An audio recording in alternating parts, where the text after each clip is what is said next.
अस्सलाम वालेकुम students. I hope you all will be fine. I also hope कि कल का लेक्चर आप लोग को समझ आई होगी और आप लोगों ने सुना होगा। तो अगर उसमें से कोई भी चीज़ आपको समझ नहीं आई तो आप लोग कमेंट सेक्शन में क्वेश्चन पूछ सकते हैं और मैं उसका आंसर दूंगा। सो लेट्स स्टार्ट विद बिस्मिल्लाहिर्रहमानिर्रहीम। Today is our third lecture. Today is Saturday 11th April 2020 and this is lecture is for MS Zoology 2nd and BS Zoology 6th.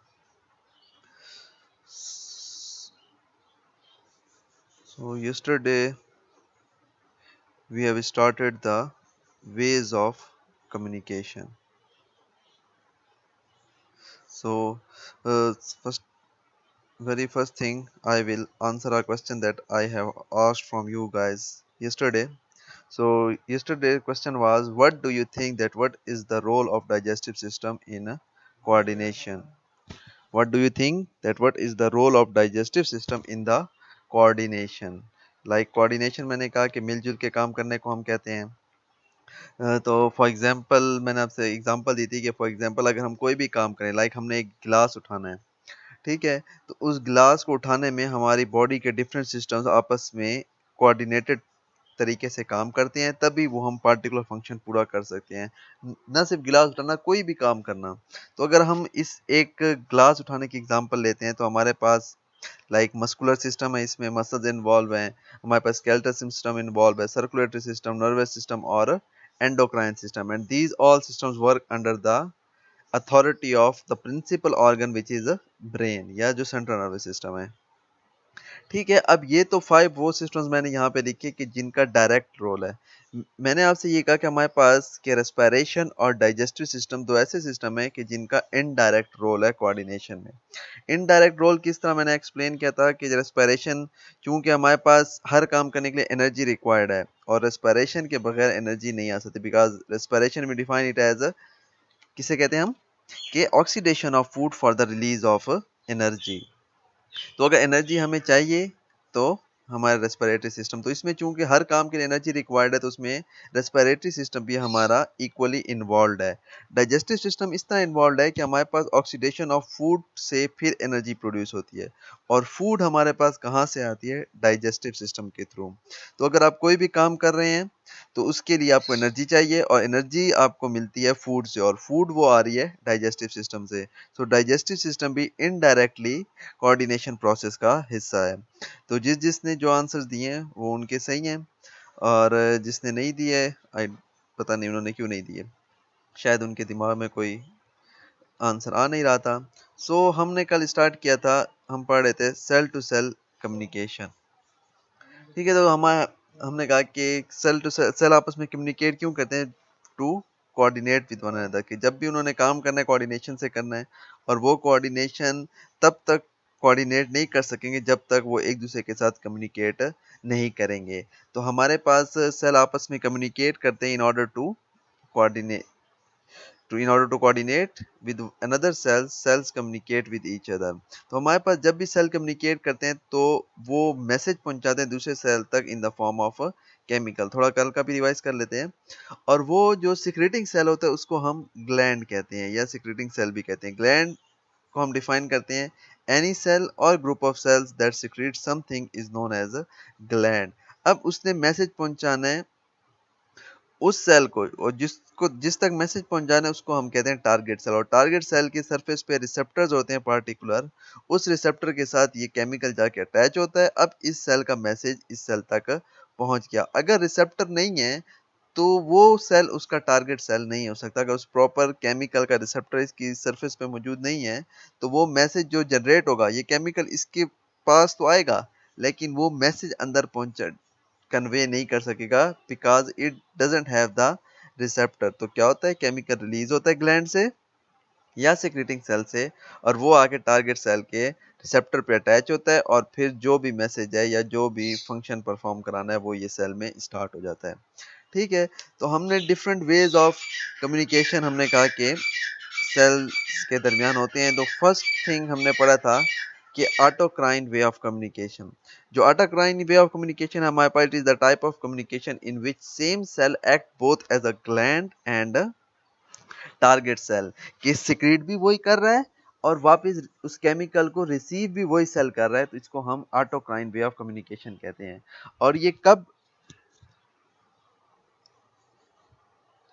और सेल ये कब परफॉर्म करते हैं कि जब कोई ऐसा प्रोटीन लाइक एक एक्सट्रिंसिक प्रोटीन है कि which is present on the outer surface of the cell membrane, उसने कोई फंक्शन परफॉर्म करना है, अब वो प्रोटीन इनएक्टिवेटेड फॉर्म में है, तो सेल क्या करते हैं, कोई ऐसा केमिकल रिलीज करते हैं जो उस प्रोटीन को एक्टिवेट करे, तो वो केमिकल रिलीज होकर बाहर जाता है, फिर वापसी उसी की सेल के सरफेस पे अटैच जो एक्सट्रिंसिक प्रोटीन है उसके साथ आके अटैच होता है।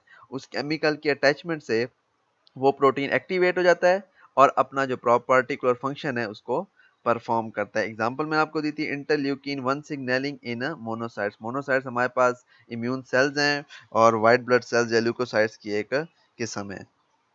तो अब क्या होता है कि जब भी कोई फॉरेन एजेंट का कोई भी स्टिमुलस आता है तो इंटरल्यूकिन की प्रोडक्शन स्टार्ट होती है। अब वो जो स्टिमुलस है वो कंसिस्टेंटली नहीं रहता, तो बाद में जितनी भी इंटरल्यूकिन या एंटीबॉडीज की प्रोडक्शन करनी है वो यही इंटरल्यूकिन करता है। किस तरह के सेल सिक्रीट कर रहा है इंटरल्यूकिन, उसमें से हाफ जो हैं वो अपना फंक्शन परफॉर्म करने चले जाते हैं लाइक टू प्रोड्यूस इम्यूनिटी, और जो हाफ हैं वो क्या करते हैं, वापस से सेल की सरफेस में मौजूद रिसेप्टर्स के साथ अटैच होके फर्दर और इंटरल्यूकिन्स की प्रोडक्शन स्टार्ट करते हैं। फिर वो रिलीज होते हैं, आधे इम्यून रिस्पॉन्स प्रोड्यूस करते हैं और आधे वापस से उस सेल के रिसेप्टर पे अटैच होके बाकी आगे फर्दर मोर इंटरल्यूकिन्स की प्रोडक्शन को एक्टिवेट करते हैं। ठीक है, तो ये तो हमारा कल तक था कि ऑटोक्राइन वे ऑफ कम्युनिकेशन जो था।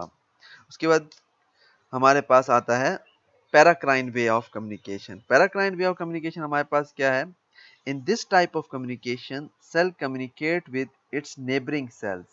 कि हमारे पास सेल्स आपको पता है कि सिवाय स्किन के सेल्स के जो आपस में टाइटली पैक्ड हैं, सेल्स एक दूसरे से जो हमारे पास बाकी ऑर्गन्स या टिश्यूज के सेल्स हैं वो एक दूसरे के साथ थोड़े गैप में प्रेजेंट होते हैं। लाइक एक ये सेल है और ये दूसरा सेल है और इसके दरमियान एक गैप होता है जिसको हम एक्स्ट्रा सेलुलर गैप कहते हैं, and this gap is filled with a fluid which is known as extracellular fluid. तो अगर किसी सेल ने अपने नेबरिंग सेल्स को कोई मैसेज कन्वे करना है तो वो केमिकल्स रिलीज करता है और वो केमिकल्स उसके नेबरिंग सेल रिसीव कर लेते हैं और उन नेबरिंग सेल तक मैसेज पहुंच जाता है। So that way of communication is known as paracrine way of communication. Like हमारे पास ये एक सेल है और इसने ये इसका नेबरिंग सेल है, तो इसने क्या करना है कि इसने इसको मैसेज पहुंचाना है, तो ये क्या करता है, ये केमिकल रिलीज करता है, मैसेज केमिकल्स की फॉर्म में रिलीज होता है, वो केमिकल जाके टारगेट सेल पे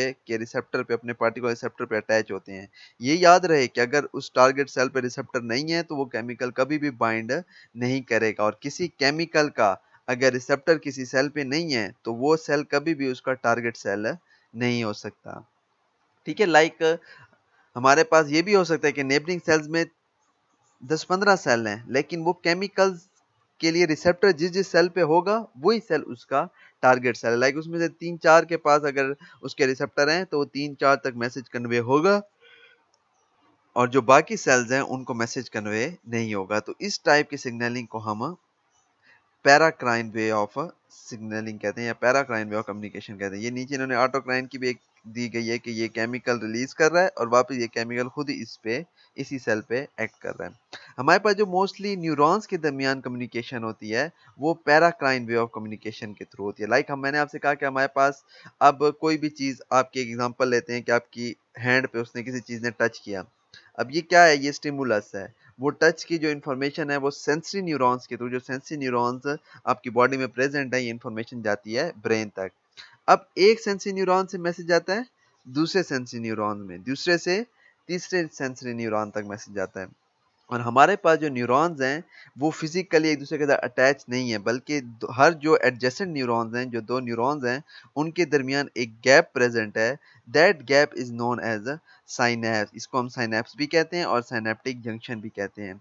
अब लाइक फॉर एग्जांपल हमारे पास दो किस्म के न्यूरॉन्स होते हैं, प्री साइनेप्टिक न्यूरॉन और पोस्ट साइनेप्टिक न्यूरॉन। जो साइनैप्स से पहले वाला न्यूरॉन को हम प्री साइनेप्टिक न्यूरॉन कहते हैं और साइनैप्स के बाद वाले न्यूरॉन को हम पोस्ट सिनेप्टिक न्यूरॉन कहते हैं। अब लाइक फॉर एग्जांपल ये न्यूरॉन है, इस तक कोई मैसेज आया, अब मैसेज रिसीव करते हैं dendrites, dendrites take message to the cell body, और सेल बॉडी से मैसेज आता है एक्सॉन में। अब ये एक्सॉन का टर्मिनल है। अब वो मैसेज केमिकल्स की फॉर्म में है, ये केमिकल्स ये वाला प्री सिनेप्टिक न्यूरॉन सिक्रीट कर रहा है, जो इसके नेबरिंग में पोस्ट सिनेप्टिक न्यूरॉन है, ये केमिकल जाके उसके रिसेप्टर पे अटैच हो रहे हैं। अब मैसेज कहाँ आ गया, इस न्यूरॉन में। सेम प्रोसेस के थ्रू ये न्यूरॉन नेक्स्ट न्यूरॉन को ट्रांसफर करेगा, फिर और नेक्स्ट न्यूरॉन को, और आहिस्ता आहिस्ता जो है हमारा जो मैसेज है वो ब्रेन तक इसी तरह पहुंच जाता है। लेकिन इसकी स्पीड बहुत ज़्यादा होती है। हमारे पास हम जो ये सेंसरी मैसेज है इसको हम क्या कहते हैं, वी से इट नर्व इम्पल्स। ठीक है, सेंसरी मैसेज को नर्व इम्पल्स कहा जाता है। और जो ये नर्व इम्पल्स है इसकी स्पीड 120 मीटर पर सेकंड होती है। अब आप खुद अंदाज़ा लगाएं कि एक सेकंड में 120 मीटर ट्रैवल करती है, तो आपके हैंड और ब्रेन के दरमियान टोटल 1 मीटर का भी पूरा डिस्टेंस नहीं है, तो कितनी जल्दी मैसेज पहुंच जाता है। ठीक है, तो जैसे ही आपको वो चीज टच करती है फौरन आपके ब्रेन को पता चल जाता है कि किसी चीज ने टच किया। अब जितने भी बॉडी के न्यूरॉन्स हैं दे communicate with each other and transfer messages in paracrine way of communication. तो हमने दो वेज पढ़ लिए, एक ऑटोक्राइन वे ऑफ कम्युनिकेशन के जिसमें से ग्लैंड भी वही सेल है और टारगेट सेल भी वही सेम सेल है, और दूसरा हमारे पास है पैराक्राइन वे ऑफ कम्युनिकेशन के जिसमें हमने पढ़ा कि हमारे पास ग्लैंड सेल जो है अपने नेबरिंग सेल्स में कोई मैसेज कन्वे अगर उसने करना है तो वो केमिकल रिलीज करता है, और वो केमिकल जो नेबरिंग सेल्स हैं वो उस केमिकल को रिसीव करके और उन तक वो मैसेज पहुंच जाता है। और हमने ये भी पढ़ा कि हमारे पास जितने भी न्यूरॉन्स हैं बॉडी के वो पैराक्राइन वे ऑफ कम्युनिकेशन के थ्रू एक दूसरे के साथ कम्युनिकेट करते हैं। Moving to next way of communication which is exocrine way of communication.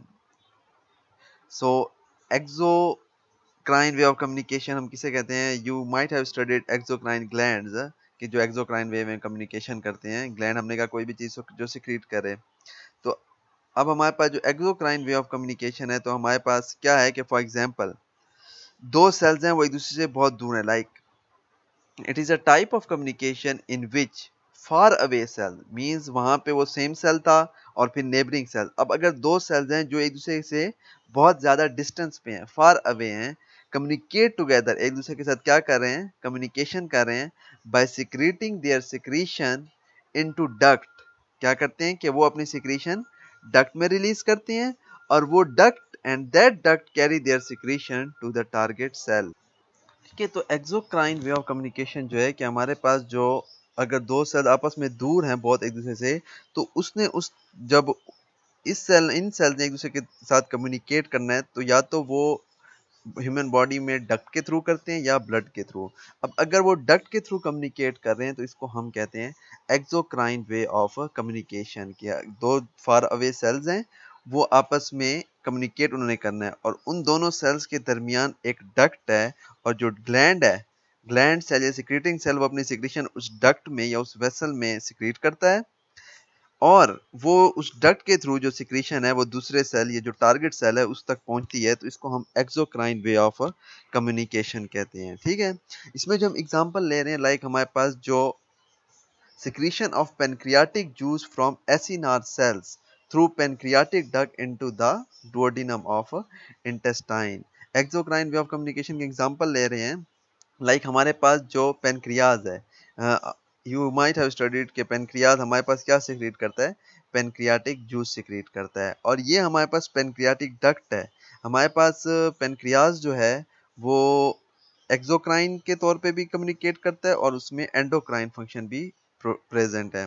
जो हमारे पास पेनक्रियाज का वो पार्ट जो एंडोक्राइन फंक्शन परफॉर्म करता है उनको हम कहते हैं एसिनार सेल्स। लाइक यहाँ पे थोड़ा डिम डिम लिखा हुआ है लेकिन ये यहाँ पे आपको नजर आ रहा होगा। ये एसिनार सेल्स जो हैं ये पेनक्रियाटिक फ्लूइड बनाते हैं, और पेनक्रियाटिक फ्लूइड को या पेनक्रियाटिक जूस को सिक्रीट कर दिया जाता है इनटू द पेनक्रियाटिक डक्ट, और ये पेनक्रियाटिक डक्ट फिर इस फ्लूइड को ले जाती है और कहाँ तक पहुँचता है फ्लूइड, इनटू द यहाँ पे जो डुओडिनम है, duodenum is the first part of small intestine, और वहाँ पे आके ये फ्लूइड सिक्रीट कर दिया जाता है या रिलीज कर दिया जाता है। तो इसको हम एक्सोक्राइन वे ऑफ कम्युनिकेशन कहते हैं। ठीक है। अब यहाँ डाइजेस्टिव सिस्टम का थोड़ा बहुत बात आई है, तो थोड़ी डाइजेस्टिव फिजियोलॉजी को हम थोड़ा मैं रिवाइज आप लोग से कर दूं कि हमारे पास डाइजेस्टिव फिजियोलॉजी किस तरह होती है कि जब भी आप फूड लेते हैं तो सबसे पहले उसको उसकी माउथ में जो है मैकेनिकल डाइजेशन होती है, लाइक च्यूइंग करते हैं। इसके साथ साथ आपके सलाइवा में सलाइवरी एमाइलेज एंजाइम प्रेजेंट होता है, जो थोड़ी बहुत कार्बोहाइड्रेट्स की डाइजेशन वहाँ आपके माउथ से ही स्टार्ट हो जाती है। ठीक है। जो आपके पास मेस्टिकेशन जो च्यूइंग का प्रोसेस है, उसके बाद जो आप उसको फूड को नरम करके स्मॉल पीसेस में तोड़ के मैकेनिकल डाइजेशन के बाद जो फूड कहलाती है उसको हम बोलस कहते हैं। वो फिर आप जब स्वेलो करते हो वो एसोफेगस के थ्रू आती है स्टमक में। अब स्टमक में क्या होता है कि एक तो गैस्ट्रिक जूस सिक्रीट होता है और HCl सिक्रीट होता है। HCl क्यों सिक्रीट किया जाता है? बिकॉज गैस्ट्रिक जूस में पेप्सिनोजेन एंजाइम है। पेप्सिनोजेन एंजाइम है। पेप्सिनोजेन क्या है? It is the inactivated form of pepsin enzyme, और पेप्सिन क्या करता है? वो प्रोटीन्स की डाइजेशन करता है। ठीक है। अब जो हमारे पास पेप्सिन है, ये पेप्सिनोजेन की फॉर्म में सिक्रीट होता है और ये तब पेप्सिन में कन्वर्ट हो जाता है। पेप्सिनोजेन जो है ये तब जाके पेप्सिन में कन्वर्ट होगा जब पीएच 2 पे आ जाती है। स्टमक की पीएच कितने पे आ जाए? 2 पे। तो HCl क्या करता है? HCl रिलीज कर होता है, वो थोड़ा बहुत जो बोलस फॉर्म की फूड है उसको सॉफन भी करता है और स्टमक की पीएच को बहुत ज्यादा डिक्रीज करता है। तो जैसे ही 2 पे पीएच आती है, pepsinogen is converted into pepsin, और पेप्सिन क्या है? It is the activated form of that pepsinogen, और वो पेप्सिन क्या करता है? प्रोटीन्स की डाइजेशन स्टार्ट करता है। ठीक है। और जैसे ही प्रोटीन की डाइजेशन स्टार्ट होती है तो प्रोटीन का पहले पहले क्वार्टरनरी स्ट्रक्चर डाइजेस्ट होता है, फिर टर्शियरी स्ट्रक्चर डाइजेस्ट होता है, सेकेंडरी स्ट्रक्चर डाइजेस्ट होता है, और उसको small chains of amino acids तक उसकी प्रोटीन की डाइजेशन हो जाती है। उसके बाद क्या होता है कि ये स्टमक में केमिकल डाइजेशन भी होती है और फिजिकल डाइजेशन। फिजिकल डाइजेशन क्या होती है कि जो स्टमक है ये कंटिन्यूअसली कंट्रैक्ट और रिलैक्स हो रहा होता है और उसकी वजह से फिजिकल डाइजेशन होती है, और केमिकल डाइजेशन जो है वो आपके पास जो गैस्ट्रिक जूस है और HCl वो परफॉर्म करते हैं। उसके बाद जो है जो स्टमक से फूड मूव करती है इनटू द स्मॉल इंटेस्टाइन, इस फूड को हम कहते हैं काइम, और इसका जो है हमारे पास इसकी पीएच 2 के बराबर होती है और ये बहुत ज़्यादा एसिडिक होती है। ठीक है। और जो स्मॉल इंटेस्टाइन की वॉल है वो इतनी ज़्यादा एसिडिक नेचर बर्दाश्त नहीं कर सकती। तो क्या होता है कि इस फूड के जैसे ही ये फूड इंटर होती है तो यहाँ से पेनक्रियाटिक जूस सिक्रीट कर दिया जाता है। पेनक्रियाटिक जूस के कंपोनेंट्स क्या हैं? सबसे पहले तो इसमें बाइकार्बोनेट आयंस होते हैं। बाइकार्बोनेट आयंस क्या करते हैं कि वो जो काइम आया है उस वो बहुत ज़्यादा एसिडिक है, उसको न्यूट्रलाइज करते हैं और उसकी पीएच 2 से 7.4 तक ले जाते हैं, या 7.2 तक, सॉरी। ठीक है। दूसरा पेनक्रियाटिक जूस में हमारे पास पेनक्रियाटिक एमाइलेज होता है जो फर्दर जो है कार्बोहाइड्रेट्स की डाइजेशन करता है। इसके अलावा जो इंपॉर्टेंट चीज है वो ट्रिप्सिनोजेन एंजाइम सिक्रीट करता है। ठीक है। ट्रिप्सिनोजेन क्या करता है? सेम ट्रिप्सिनोजेन जो है हमारे पास ये इनएक्टिवेटेड फॉर्म है ट्रिप्सिन एंजाइम की। ठीक है। और ये क्या करता है कि जो हमारे पास small chains of amino acids थे, क्योंकि हमने कन्वर्ट करना है सिंगल अमाइनो एसिड में, उसकी ब्रेक डाउन करनी है। मोस्टली सिंगल अमाइनो एसिड हो या दो अमाइनो एसिड आपस में अटैच हो, जिसको हम डाइपेप्टाइड्स कहते हैं। तो फिर फर्दर प्रोटीन की डाइजेशन होती है यहाँ पे आके डोडिनम में। ठीक है। इसके अलावा हमारे पास बाइल भी सिक्रीट होता है कि जिसमें हमारे पास लाइपेज भी होता है और वो लिपिड्स की डाइजेशन करता है। अब पेनक्रियाज की हम बात करें कि इसका एक्सोक्राइन वे ऑफ कम्युनिकेशन किस तरह होती है। लाइक जो एसिनर सेल्स हैं, these are acting as gland, इन्होंने मैसेज पहुंचाना है, ये अपनी सिक्रीशन रिलीज करते हैं पेनक्रियाटिक डक्ट में। ये पेनक्रियाटिक डक्ट लेके जाती है सिक्रीशन और वो जाती है डोडिनम ऑफ स्मॉल इंटेस्टाइन, जो फर्स्ट पार्ट है। अब इसका दूसरा टारगेट सेल कौन सा है? एक तो फूड इससे काम करे, दूसरा पेनक्रियाटिक जूस जो इस डोडिनम के सेल्स हैं उनको जाके एक्टिवेट करती है, और वो एक्टिवेट करके, ठीक है, तो जैसे ही डोडिनम के सेल्स को पेनक्रियाटिक जूस रिसीव होता है वो एक्टिवेट होके एक एंजाइम रिलीज करते हैं जिसको हम कहते हैं एंटीरोपेप्टाइडेज। और वो एंटीरोपेप्टाइडेज क्या करता है? वो ट्रिप्सिनोजेन को कन्वर्ट करता है ट्रिप्सिन में, and this trypsin then start digesting the protein. अब जो ये डोडिनल सेल्स हैं जो एंटीरोपेप्टाइडेज सिक्रीट कर रहे हैं ये टारगेट सेल हैं और ये जो है ग्लैंड सेल है। और मैसेज क्या था कि मैसेज ये था कि मैं ट्रिप्सिनोजेन भेज रहा हूँ, आप एंटीरोपेप्टाइडेज सिक्रीट करो। तो डोडिनल सेल्स इस मैसेज को रिसीव करते हैं, इन रिस्पॉन्स एंटीरोपेप्टाइडेज सिक्रीट होता है, ट्रिप्सिनोजेन जो है वो कन्वर्ट होता है ट्रिप्सिन में और फूड की डाइजेशन या प्रोटीन की फर्दर डाइजेशन स्टार्ट होती है। Now this is all about the exocrine way of communication कि किस तरह सेल्स एक्सोक्राइन वे के थ्रू आपस में कम्युनिकेट करते हैं। तो इसमें क्या चीज है कि वो सेल जो है, जो ग्लैंड सेल है वो डक्ट में अपनी सिक्रीशन रिलीज करता है, डक्ट लेके जाती है सिक्रीशन को टारगेट सेल्स तक। ठीक है, आई होप कि समझ आ गई होगी आप लोग को इसकी। The last way of communication is the endocrine way of communication. जो एंडोक्राइन वे ऑफ कम्युनिकेशन है ये भी सेम, दो सेल आपस में या ग्रुप ऑफ सेल आपस में कम्युनिकेट करना चाह रहे हैं लेकिन वो एक दूसरे से बहुत दूर हैं। ठीक है, अब या उनको डक्ट की जरूरत है। अब अगर डक्ट भी नहीं है तो क्या होता है, तब एंडोक्राइन वे ऑफ कम्युनिकेशन के थ्रू सेल्स कम्युनिकेट करते हैं। So it is a type of communication in which a gland cell secrete its secretion into blood and blood carries its secretion to the target cell। कि हमारे पास जो gland cell है वो अपनी secretion blood में release कर रहा है और ब्लड लेके जा रही है उस सिक्रेशन को, लेके जाता है अपने टारगेट, उसके टारगेट सेल की तरफ। ठीक है, लाइक हमारे पास हाइपोथैलेमस है और उस हाइपोथैलेमस ने, या सॉरी हम कहते हैं पिट्यूटरी ग्लैंड है, पिट्यूटरी ने कोई मैसेज पहुंचाना है एड्रीनल ग्लैंड तक। ठीक है, या पहले मैंने आपको बताया जो हमारे पास थायराइड ग्लैंड है। ठीक है, अब पिट्यूटरी ग्लैंड और थायराइड ग्लैंड आपस में एक दूसरे से बहुत दूर हैं और इनके दरमियान कोई डक्ट भी प्रेजेंट या कोई वेसल भी प्रेजेंट नहीं है कि जिस पिट्यूटरी ग्लैंड उस डक्ट में सिक्रीट करे और डक्ट जो है पिट्यूटरी ग्लैंड की सिक्रीशन को थायराइड ग्लैंड तक ले जाए। अब क्या तरीका है कि चूंकि ब्लड बॉडी के हर पार्ट तक जाता है, ठीक है, अब पिट्यूटरी ग्लैंड क्या करती है, अपनी सिक्रीशन, लाइक हम कहते हैं TSH, thyroid stimulating hormone, thyroid stimulating hormone को ब्लड में सिक्रीट कर देती है। अब ब्लड बॉडी के हर पार्ट तक जाता है लेकिन कोई भी पार्ट टीएसएच के अगेंस्ट रिस्पॉन्स नहीं देता। क्यों नहीं देता? बिकॉज बाकी बॉडी पार्ट्स पे टीएसएच के रिसेप्टर्स प्रेजेंट नहीं है। तो यही ब्लड जब टीएसएच को लेके थायराइड ग्लैंड में आता है तो थायराइड ग्लैंड के जो सेल्स हैं उनमें टीएसएच के रिसेप्टर्स प्रेजेंट हैं, तो वो उस टीएसएच को रिसीव करते हैं, थायराइड स्टिमुलेटिंग हार्मोन, तो थायराइड ग्लैंड क्या हो जाता है, एक्टिवेट हो जाता है। और मैसेज क्या था कि आप एक्टिवेट होके थायरोक्सिन की प्रोडक्शन इंक्रीज करो।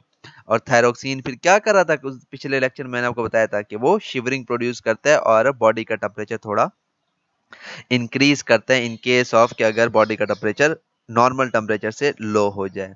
तो ये अब हमारे पास एक्सोक्राइन वे ऑफ कम्युनिकेशन है कि हमारे पास दिस इज पिट्यूटरी ग्लैंड और ये थायराइड ग्लैंड आपको नजर आ रहा है, इनके दरमियान कोई डक्ट प्रेजेंट नहीं है। तो अब क्या करता है, पिट्यूटरी ग्लैंड में ब्लड जो आता है ये अपनी सिक्रीशन ब्लड में रिलीज कर देता है। ब्लड घूम घुमा के जैसे ही थायराइड ग्लैंड पे आता है वो टीएसएच जो है, थायराइड स्टिमुलेटिंग हार्मोन, जो पिट्यूटरी ग्लैंड की सिक्रीशन है, वो थायराइड ग्लैंड में रिसेप्टर्स मौजूद हैं, वो टीएसएच को रिसीव करते हैं एज अ रिसेप्टर और क्या कर हो जाता है कि हमारे पास थायराइड ग्लैंड को मैसेज पहुंच जाता है। ठीक है, तो simply endocrine way of communication क्या है कि वो अपनी सिक्रीशन ब्लड वेसल्स में सिक्रीट करती हैं and this blood vessels carry that secretion to the target cell. ठीक है, इसमें इंपॉर्टेंट चीज क्या है कि वो ब्लड बाकी भी बॉडी के ऑर्गन्स तक जाएगा और भी सेल्स तक जाता है, लेकिन उन सेल्स, वो सेल्स जो है वो उस केमिकल या उस मैसेज जो है in the form of chemical उसको रिसीव नहीं करता। और क्यों नहीं करता? बिकॉज बाकी सेल्स पे उसके रिसेप्टर प्रेजेंट नहीं है। ये सिर्फ उस पार्टिकुलर टारगेट सेल, जो हमने एग्जांपल ये थायराइड ग्लैंड की, तो सिर्फ थायराइड ग्लैंड पे ही टीएसएच के रिसेप्टर प्रेजेंट है। तो सिर्फ थायराइड ग्लैंड ही, जब वो ब्लड उस मॉलिक्यूल को लेके थायराइड ग्लैंड तक आएगा तो तब ही हमारे पास वो उसके रिसेप्टर्स प्रेजेंट है थायराइड ग्लैंड पे और वो उसको रिसीव कर लेंगे। So this was all about endocrine way of communication. तो ये हमारे पास जो सेल टू सेल कम्युनिकेशन का टॉपिक है वो कंप्लीट हो रहा है। हमारे पास 4 टाइप्स हमने पढ़ी, autocrine way of communication, paracrine way of communication, exocrine way of communication and endocrine way of communication.